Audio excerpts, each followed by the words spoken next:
have you had experiences with drugs? Ayahuasca. Oh, really? Yes. Seriously? Yes. Oh my God. You went from like, yeah, I don't do drugs to, yeah, I've done the wildest drugs. That is not like considered a drug. It's a medicine plant. Totally different. Totally different than regular drugs. Or like, what was your experience like? Can you explain your experience? It's very hard. Like it's, I mean, it definitely opened up my eyes to a lot of things. Why? Okay, let's start with this. Why did you do ayahuasca to start with? Well, I was in a very bad place mentally. Okay.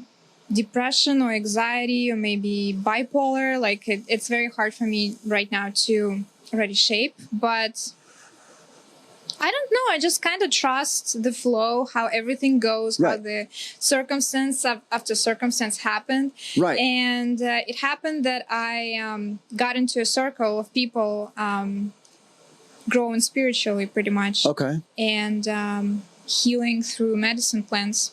That's really cool. I know what you mean, though, because when it comes to psychedelics, I feel like there is a piece of that with psychedelics. If that's what you should be doing, it's going to find its way into your life some way, somehow, whether it be mushrooms, whether it be DMT, whether it be ayahuasca.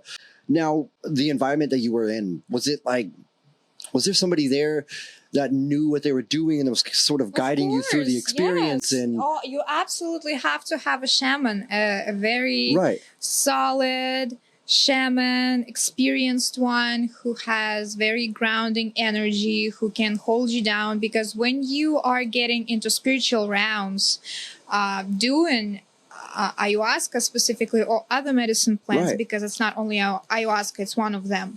It's the main one, but there are a lot of them, right? And when you're getting into that spiritual realm, relieving the trauma that you have, whether it's, I don't know, from your ancestors. We have a lot of ancestry trauma. No, I feel it. So when you get into that spiritual realm and you healing something, it's very tough. It's not easy. Right. It's very tough. It's a very tough experience when you're healing something. To use a drug that is that powerful, that it's capable of showing you traumatic experiences and addressing those traumatic experiences, that you come out of it and completely alter the course of your life at a drop of a dime. That's so fucking powerful. That's so powerful. But to what Branden was saying, why do you think you're scared of psychedelics? I don't know. Just like she said, it was like 3 to 4 hours, 12 hours, like not knowing when it's going to end. And then like, I don't know. I like being like conscious of my actions. And right. I don't know if I'll lose that. Are you scared of, so it's not so much like, what the fuck would I do when I was on it or whatever it was? Being in control of your actions. Yeah. So yeah. I think like, I don't want to lose that. So that's why I'm like, I think, what if I did something fucking just hella stupid? That's you know why what I mean? the shaman's there. That's why you have a shaman there.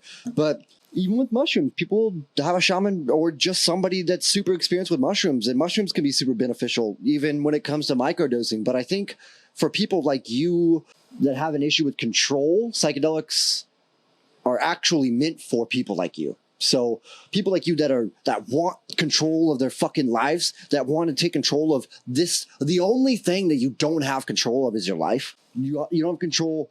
In reality, you don't really have control of your circumstances. Like, you are where you're supposed to be at all times. You're, depending on what you believe, really.